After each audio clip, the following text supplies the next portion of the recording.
Hello everyone. Have you ever wondered what exactly happens in your head when you see your mother's face, or even the face of an attractive stranger on the street?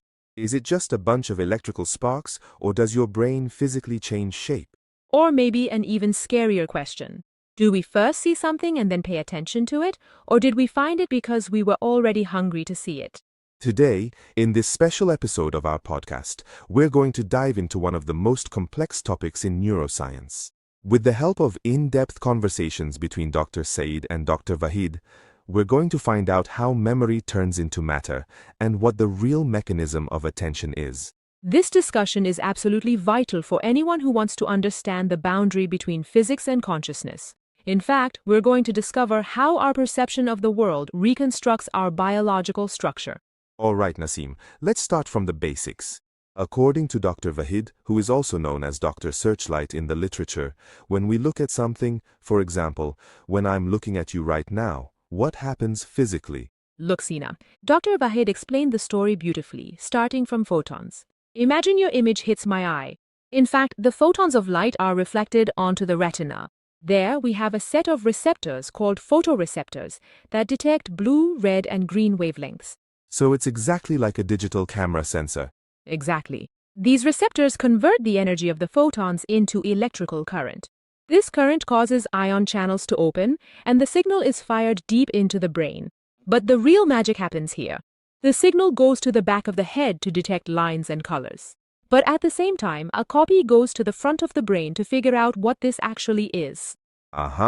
So the brain is simultaneously seeing the shape and analyzing the meaning. But my main question is, how does this image turn into a memory? During the discussion, Dr. Saeed was really insistent on finding out where this data is stored. That's the golden question.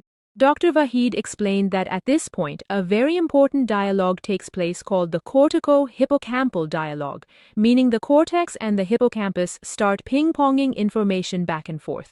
So they're talking to each other. In a way, they select a specific pattern of neurons.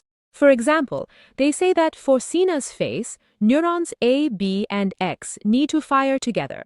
This pattern is your memory code. Hold on, Nasim. The pattern you mentioned is electrical and temporary.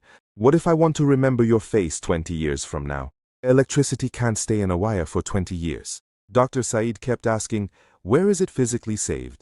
Exactly. This is where the discussion shifts toward molecular biophysics. Dr. Vahid made a brilliant point. In the end, memory turns into changes in the structure of proteins.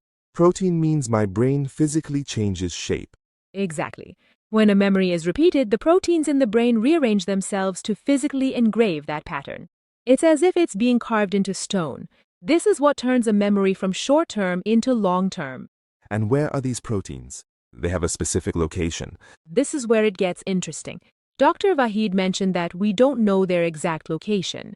At first, they form in the hippocampus, but once the memory becomes long-term, it's like billiard balls scattering throughout the entire cortex of the brain. So it's no longer in just one specific place. It's spread everywhere. So when I am actively trying to recall an old cherished memory, I am essentially using my entire complex brain to meticulously turn those stored proteins back into their original electrical signals, a truly remarkable process. Exactly.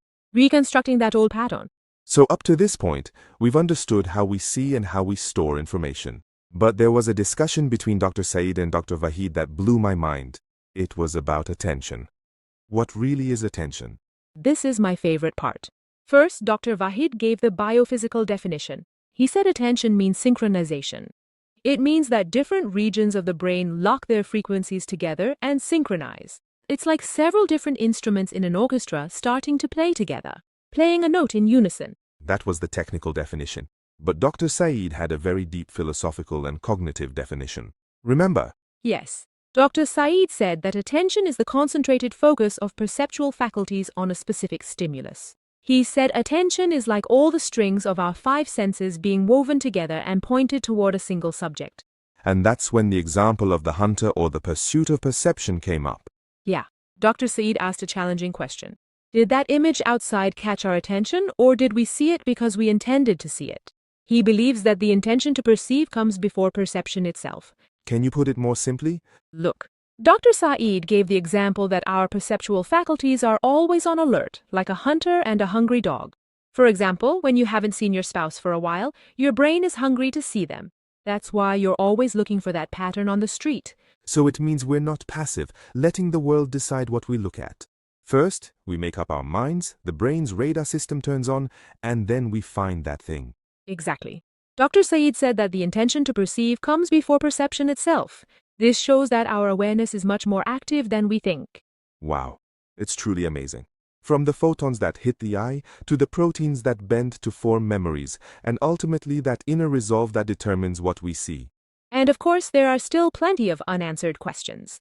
As Dr. Vahid mentioned at the beginning of the discussion, we're still grappling with the hard problem of measuring consciousness. Figuring out whether someone is truly conscious is still a big mystery. Friends, what do you think is correct? Do you decide to see first and then see, or does your environment force you? Did Dr. Saeed's example of the hungry hunter make sense to you? Send us your thoughts.